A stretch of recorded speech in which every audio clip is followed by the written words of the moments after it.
Bonjour chers téléspectateurs, bienvenue dans le règne de Dieu apparaît sur la terre. Je suis votre présentateur Jean-Luc. En 1991, Dieu a officiellement commencé l'œuvre de l'ère du règne et a établi l'Église de Dieu Tout-Puissant. Depuis que l'évangile du règne a commencé à se diffuser officiellement en Chine continentale en 1995, des gens de toute religion et confession qui désiraient ardemment l'apparition de Dieu ont entendu sa voix, ont accepté son œuvre des derniers jours et sont retournés en masse dans la maison de Dieu. En divers endroits est apparue la scène de toutes les religions, convergeant en une seule, et de tous les peuples affluant vers la montagne de la maison de Dieu. Le monde religieux était au bord de l'effondrement total. Par la suite, l'Église de Dieu Tout-Puissant a attiré la condamnation et les attaques du monde religieux, et le gouvernement du PCC a lancé contre elle une campagne de répression et de persécution encore plus brutale. Malgré cela, sous la direction de Dieu, de nombreux membres du peuple élu de Dieu ont enduré d'innombrables souffrances et surmonté de nombreux obstacles. En 2007, ils ont finalement diffusé l'évangile du règne de Dieu à l'étranger et la première église de Dieu Tout-Puissant a été établie à Taïwan.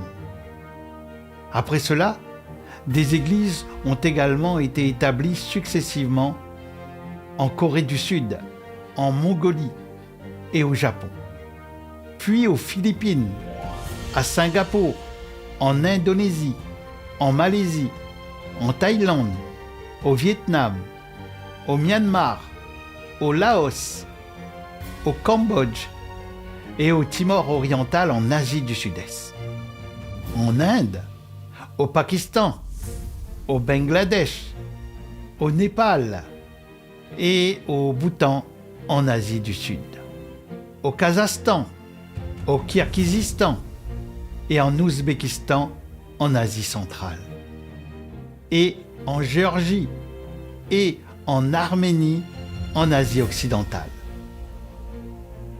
En 2016, l'évangile du règne de Dieu Tout-Puissant avait commencé à se diffuser de l'Asie vers l'Europe, une terre profondément influencée par la culture chrétienne, l'Italie étant la première étape. Alors que de plus en plus de personnes qui désiraient ardemment l'apparition de Dieu acceptaient l'évangile du règne de Dieu Tout-Puissant, des églises ont été établies dans de nombreux pays européens.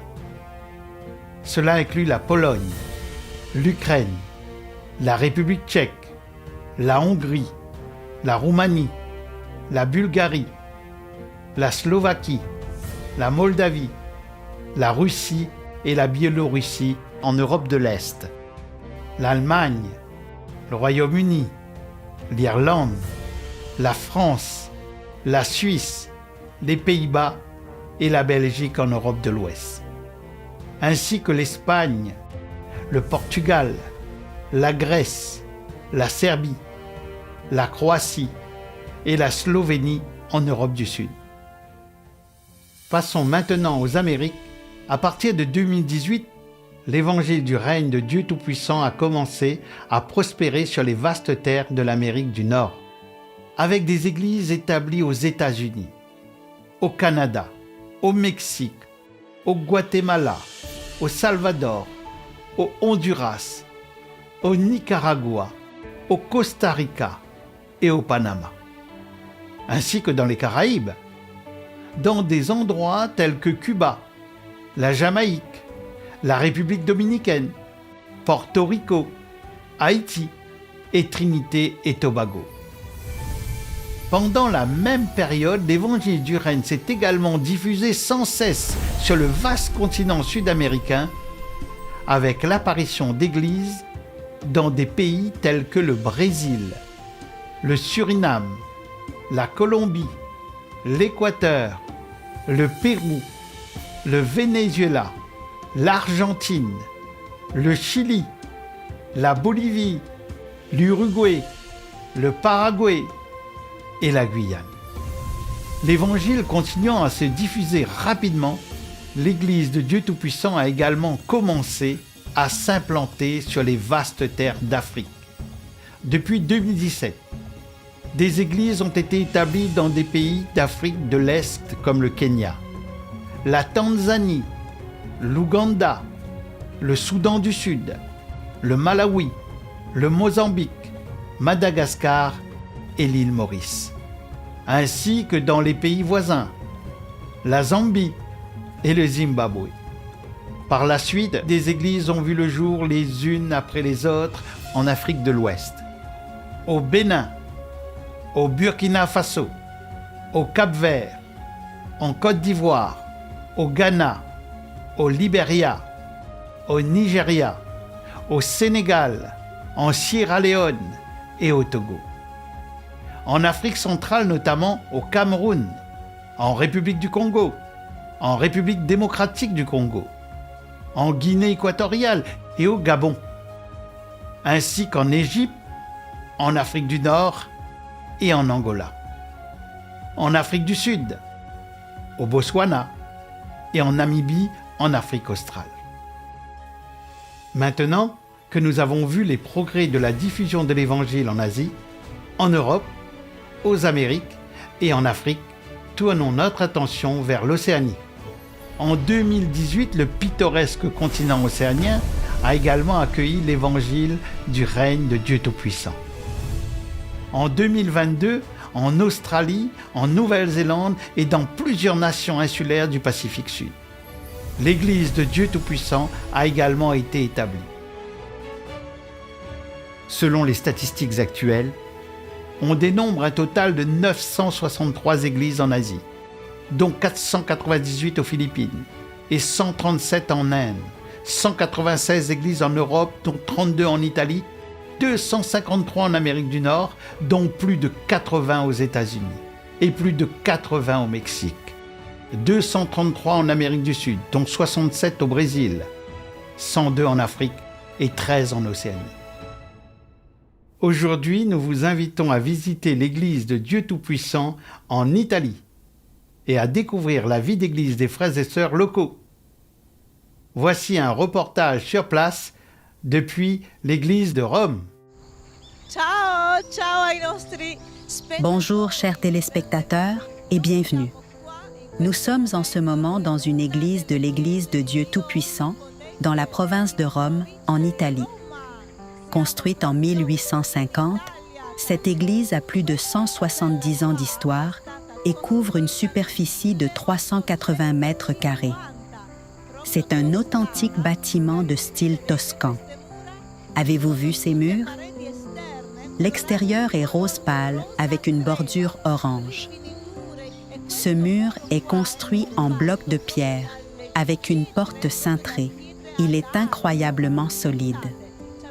Et imaginez, nous avons aussi un toit en tuiles de terre cuite. Cet environnement est donc vraiment très chaleureux et confortable. Cette église est entourée d'une végétation luxuriante. Vous voyez ces oliviers?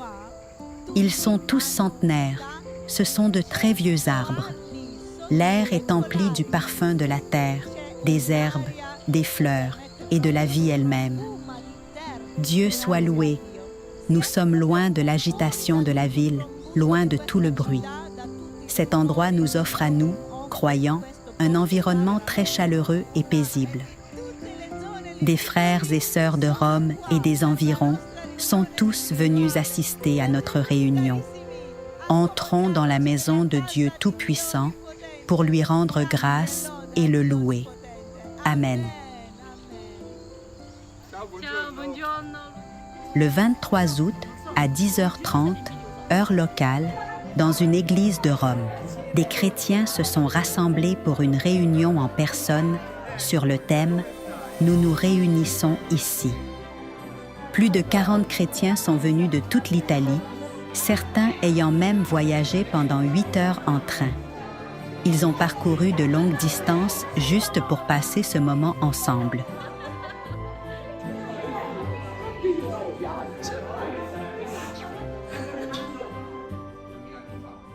La réunion a commencé et tout le monde a regardé ensemble une performance chorale.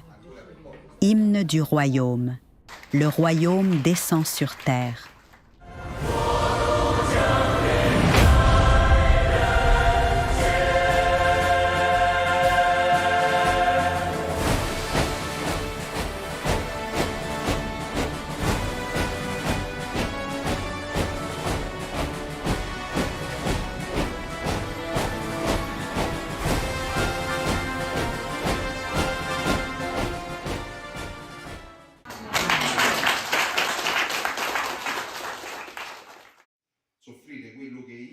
Pendant la réunion, Christian, un chrétien du Latium, a partagé son expérience sur la manière dont il a confirmé l'œuvre de Dieu Tout-Puissant dans les derniers jours. Il avait entretenu quelques notions sur l'incarnation de Dieu, ce qui l'avait empêché d'investiguer le vrai chemin.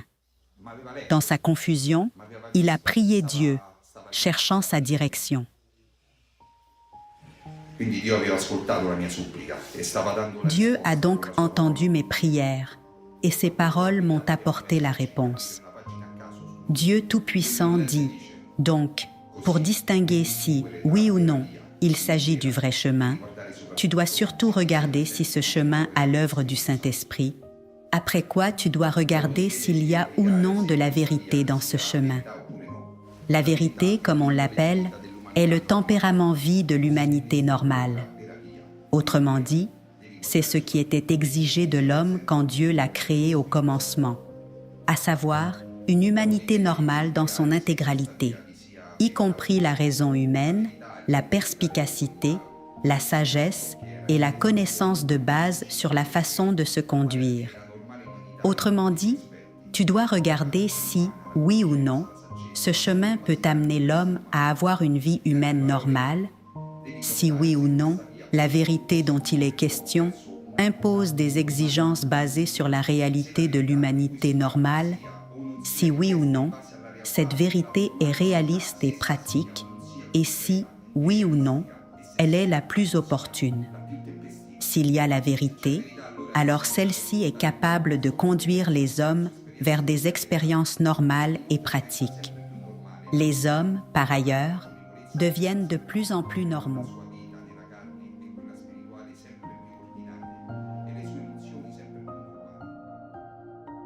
Grâce à ces paroles, j'ai compris ce que je devais chercher et j'ai commencé à examiner ma vie et tout ce dont j'avais fait l'expérience pour évaluer ce qui était bénéfique à la transformation de ma vie et ce qui était le plus important et le plus précieux dans la vie. J'ai vraiment pris conscience que dès le tout début, le chemin que j'emprunte avait déjà commencé à me changer de l'intérieur. Les paroles de Dieu ne sont pas seulement capables de changer le cœur d'une personne, mais elles peuvent aussi mettre fin à une ancienne ère et en commencer une nouvelle.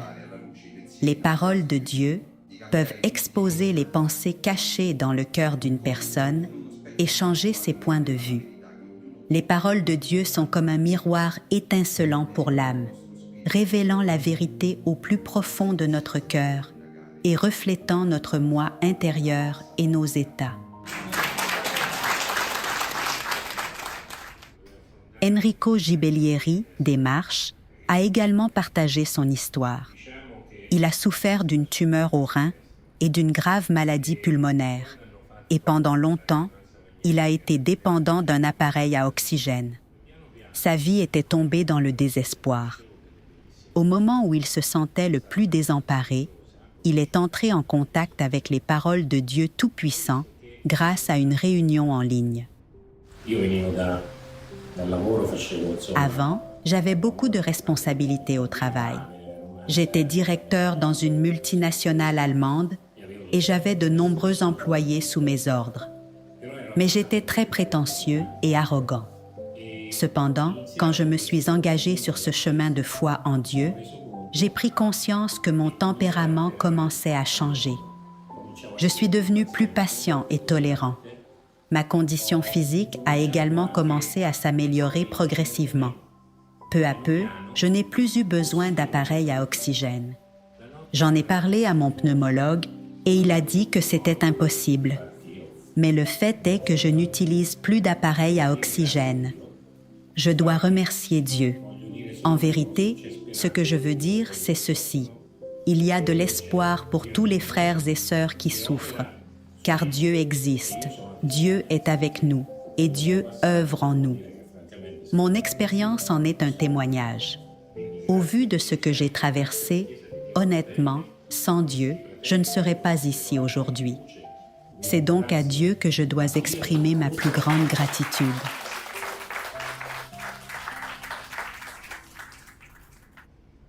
Enzo, des Abruzes, en Italie, a également partagé quelques changements qu'il a vécus après avoir accepté l'œuvre de Dieu Tout-Puissant des derniers jours. Par le passé, son plus grand but dans la vie avait été de poursuivre une carrière et de gagner du prestige. Même après avoir cru en Dieu, il a continué sur ce chemin, jusqu'à ce que des revers auxquels il a été confronté plus tard l'amènent à réfléchir. Je me suis souvent demandé, mais que se passe-t-il? Pourquoi est-ce que je n'arrive à accomplir aucune tâche avec succès? Je me suis rendu compte que je devais faire quelque chose de travers, mais je n'arrivais pas à comprendre exactement quoi. Puis un jour, en lisant les paroles de Dieu, je suis tombée sur un passage particulier. Dieu Tout-Puissant dit, en fait, peu importe la grandeur des aspirations de l'homme, quel que soit le réalisme de ses désirs ou s'ils sont convenables, tout ce que l'homme veut atteindre, tout ce qu'il cherche, est inextricablement lié à deux mots. Ces deux mots sont d'une importance vitale pour chaque personne tout au long de sa vie, et ce sont des choses que Satan a l'intention d'inculquer à l'homme. Quels sont-ils? La gloire et le gain. Satan emploie une méthode très douce, une méthode qui est très conforme aux notions des gens et qui n'est pas très agressive, pour amener les gens à accepter sans le savoir ses moyens et ses lois de survie, à développer des buts et des orientations dans la vie et à acquérir des aspirations dans la vie. Peu importe à quel point la description que les gens font de leurs aspirations dans la vie semble noble, ces aspirations sont inextricablement liées à la gloire et au gain.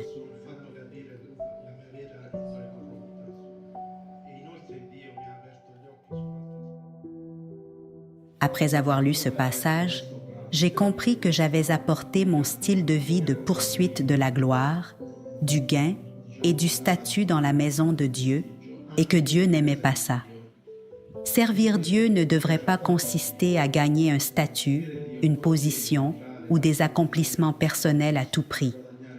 Servir Dieu, c'est suivre sa volonté, sans tenir compte des intérêts personnels ni attendre des bénédictions. Tant que nous avons l'humilité, la soumission et la volonté de nous dépenser pour Dieu dans notre cœur, Dieu ne nous laissera pas sans ses bénédictions. Par le passé, je ne faisais qu'utiliser ma foi comme une monnaie d'échange pour obtenir des avantages personnels et satisfaire mes désirs charnels. J'en suis venue à comprendre cela très clairement et maintenant je reconnais mon erreur.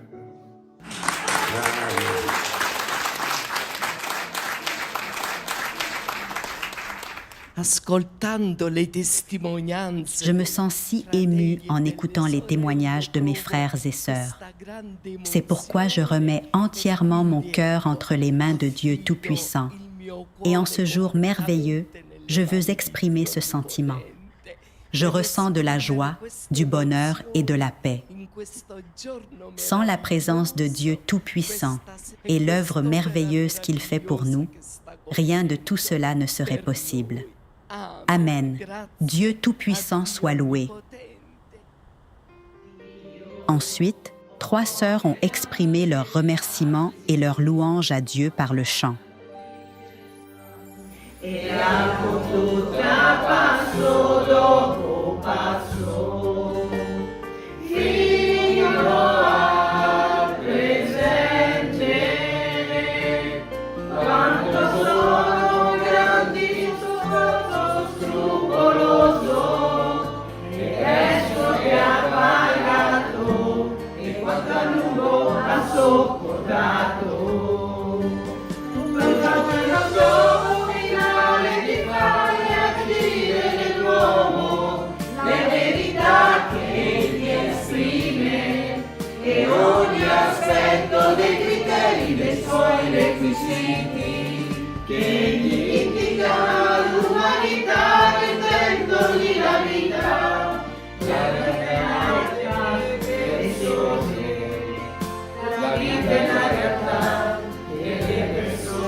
Certains chrétiens qui n'ont pas pu assister à cette réunion ont également envoyé leur bénédiction.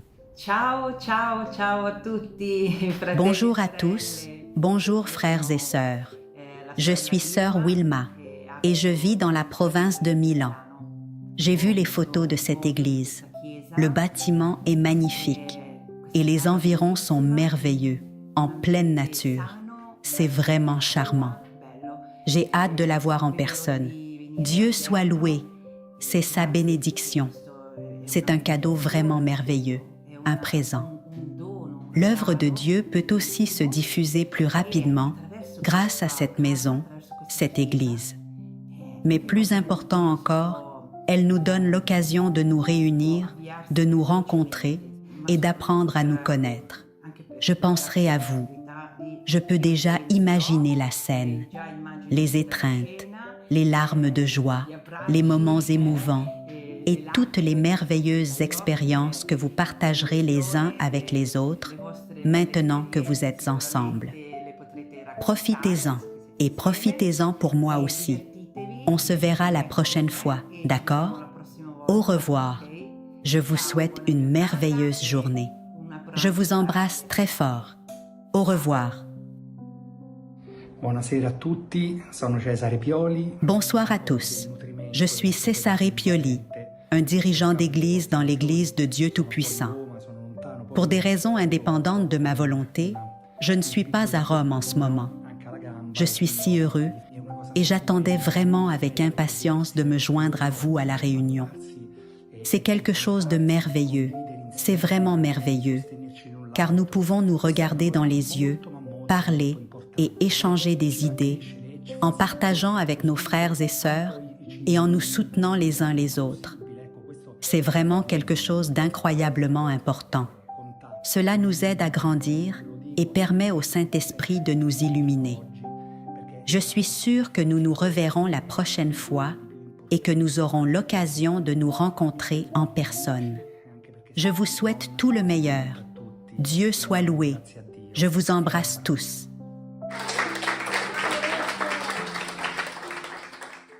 Avec les voix joyeuses et les rires des chrétiens, la réunion s'est terminée avec succès dans une atmosphère chaleureuse.